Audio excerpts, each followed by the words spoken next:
یو درویش په بزنګلي کې همیشه و، یو ودی بل ځوان مورید هم ورسره و.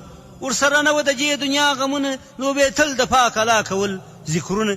خو مورید یې کاوه فقر له کورونو، هم به ګرځېدی د ښار پر دوکانونو. چې د ورځې به یې څه پیدا کوله، دا او پیر به شپه په هغه تېروله. دا مورید د پیر خدمت ته ډېر لیوالو، ډېر بېغمه د دنیا له هر جنجالو. پیر یې د انسانیت په درد اخته و، د مظلوم ولس به تل غم ورسره و. دا دعا به یې همیش همیش کوله، ډېر په عجز به له خدای څخه غوښتله. چې یا خدای یم بې وسه او بې کس، نه مې کېږي په یوازې څه له وس. د دې ملک حالت خو ته وینې خراب دی، هر یو غرق د ګمراهۍ په ستر سیلاب دی. که ته چیرې ما باچا کړې کردګاره، زه به هم داسې وعده درکم بادار، چې تر مرګه به بیا نه کښېنم بېغمه. ټول مظلوم ولس به خلاص کم له ستمه، لس به پټ کم ټوله وږي به ماړه کړم. یتیمان به سرداران د هر کاله کړم، لیونیانو ته ور جوړ به مرستون کم. بیا به هر یو په عزت ورته راستون کم. عدالت به کم ژوندی، ورک به خیانت کم. هم به ختم کم فساد، ورک به رشوت کم. مظلومان به می خپل سپر ګڼي بادار، ظالمان به می نوم نه لډار. نور به هم ټول ناروا کارونه بند کم. قمارباز به د کوشنیانو د پسخند کم. پت عزت به مخنجبي په کورو کې، خیریه کړنې به عامې کم ښارو کې. چې دا شیخ به هره ورځ دعا کوله، ځوان مورید به ښه په غور اورېدله.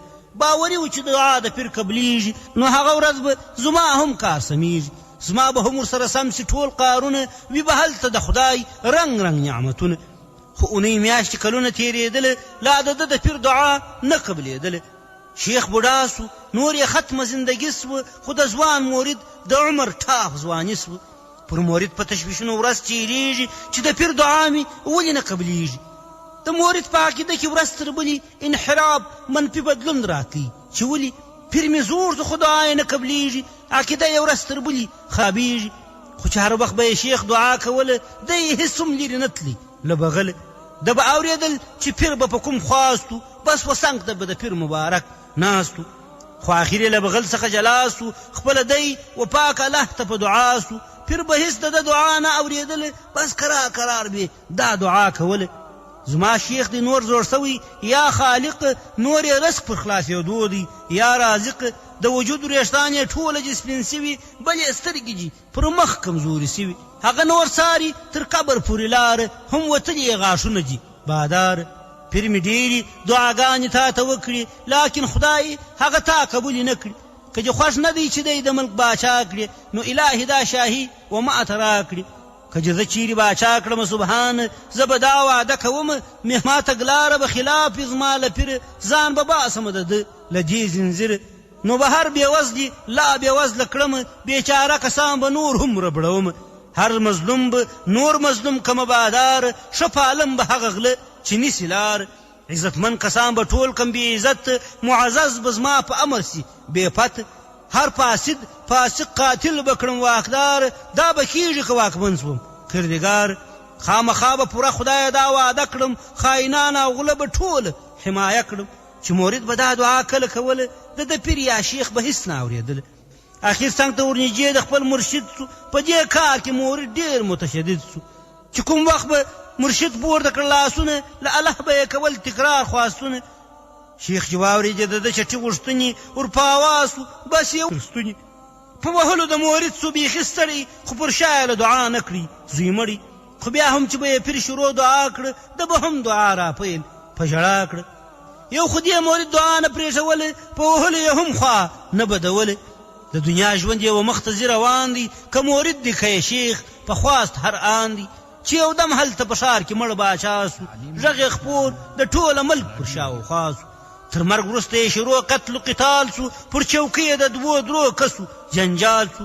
هېڅ رقم دا کسان نه سره جوړېږي، بېګناه خلک په وینو کې لمبېږي. چې جنګونه یې تر منځ سره اوږده سوه، خلک هم نور له دې ملک څخه ماړه سوه. خو آخر دا یو وزیر چې ډېر هوښیار و، زوړ سړی و، ښه پوره تجربه کار و. هغه وسنجاوه دا تدبیر له ځانه، چې دا ملک وځي په دې کار له بحران، له دې جنګه د خلاصون سته یوه لاره، دا رقم دا مصیبت وځي له ښاره. که نه ټول عمر به دا رقم جګړې وي، پر ولس باندې به داسې د غم شپې وي. ویل نن به د ښار بندې دروازې وي، څوک به نه پرېږدي ولاړې به پیرې وي. د لویدیځ خواته چې کومه دروازه ده هغه هم د شپې له خوا څخه بسته ده چې سهار هر چا اول وشرنګول هغه شاسو باچهي یې وکټل د وزیر دا نظر خوښ کړ کاندیدانو دسخطونه وکړه ټولو مدعیانو څه سهار د دروازې زنځیر شرنګېږي امورد دی چې و ښار ته داخلیږي بس عسکرو کړي رهي شاهي دربار ته دی حیران سو د عسکرو وجې کار ته چې پر څه شاهي ماڼۍ ته بیول کېږي هېڅ یې سر په دې خبر نه خلاصېږي هرکله یې وکړي ټولو وزیرانو هم چارواکو هم درې واړه کاندیدانو بس یې کښېناوه پر تخت هم یې پوه کړي د کیسې په جزیاتو درې څلور ورځې معباتو تشریفاتو د شروع وکړه په خپلو هدایاتو سمدستي ملت لاندې تر تاثیر کړي وار د واره باچا دا امر صادر کړي چې په ښار کې هر څومره مسکینان وه که پیران که درویشان که فقیران وه دا کسان یې ټول بندیان کړه بې شمار خو چې کله د پیر سو خبردار سمدستي پناه یوړه تر بل ښار خپل مورد کړي له وطن څخه بیزار خو باچا هغه وعدې پر ځای کولې چې دا کې د پیر خلاف ویلې لوټماران او غلې خلاص کړل له جیلونو بازار ګرم سو په ملک کې د ظلمونو کړل ویجاړې د اوبو ټوله بندونه هم یې ډک له کثافاتو کړل ډنډونه چې همیش بې لارې خلکو ته نیولې و هغو ته یې چوکۍ ور وسپارلې متکیان یې تر لت لاندې راوستله او چې ظلم شر فساد ورسېدله حاتدی یې پر تخت کښېنوي بخپله ان هغه کسان یې هم وربړول ډېر کسان له وهمه نه وتل له کور د هر چا کاسه د صبر سوه نسکور جې ظالم د عدل خونه کړه پر تنګ هر سړی سو په خپل ملک کې نفستنګ اخري او با احساسه څو کسانو د اولس په در دردمنو مشرانو تلاش پیل کړ چې پیر د پیدا کی ګونج بند د په خوله ظلم باچا کی شیخ هم دی نصیحت به ورته وکړي ګونج خدای ظالم محاکمه په خوله وکړي په ډېرو تکلیفو یې شیخ پیدا کړي هر یوه ځان ورته سل ځله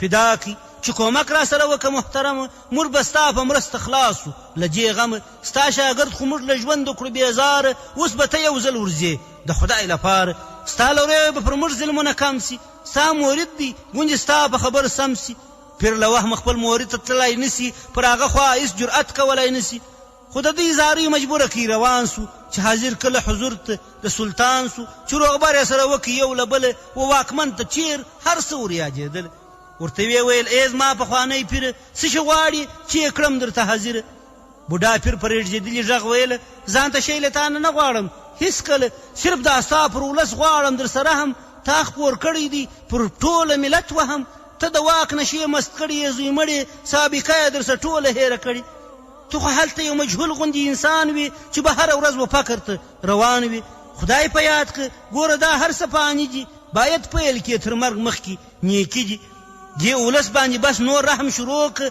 اوس لا هم ناوخته نه دی تواضع کړه ولې مرد څخه هېر دی صدر وسوه دلته سیب وسیله سوه په ترخه لهجه یې وویل چې ګوره بس دی زما وسیله مه ازمویه نوره دا چې زما پخوانی پیر دا ستا بخت دی که نه داسې چاته زما جواب ډېر سخت دی چې بل ځل د رحم خواست راسه ونه کړي مشوره د نیکۍ پام بله را نه کړي ستا په یاد نه چې ستا به په کلونو ځان کې ستړی و الله ته په خواستونو خو خدای ستا دعاوې هېڅ نه قبلولې مګر ما به ستا برعکس دعاوې کړلې زما دعا الله قبوله کړه باچا سوم اوس هغسې پر وعدو روان رښتیا سوم ته لا هغسې فقیر او در په در یې لا اوس هم ګوره محتاج د بل د در یې که ښېګڼې خدای د دې خلکو غوښتلی نو حتما به ته باچا د ملک ټاکلی خدا خلق خطاکار و گمراهان و گناهگار و بے حد ظالمان و تل خوړل به د پردو خلکو حقونه د حلال حرام نه کول فرقونه ته خدای پر واکمن زه واکمن کړم زه به هم عملي خپل عهد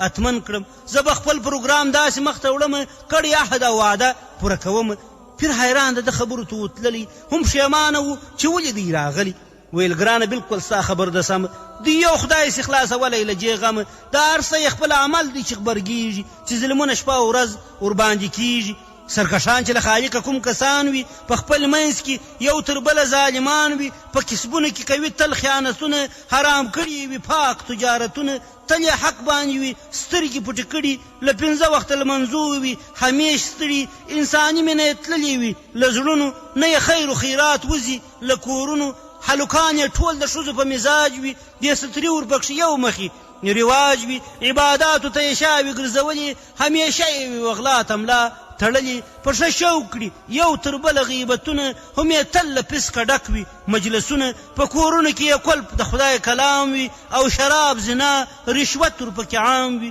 داسې قوم به تر هغو پورې کړېږي چې تر څو دوی خپله پاک رب ته سمیږي. تعلیم الاسلام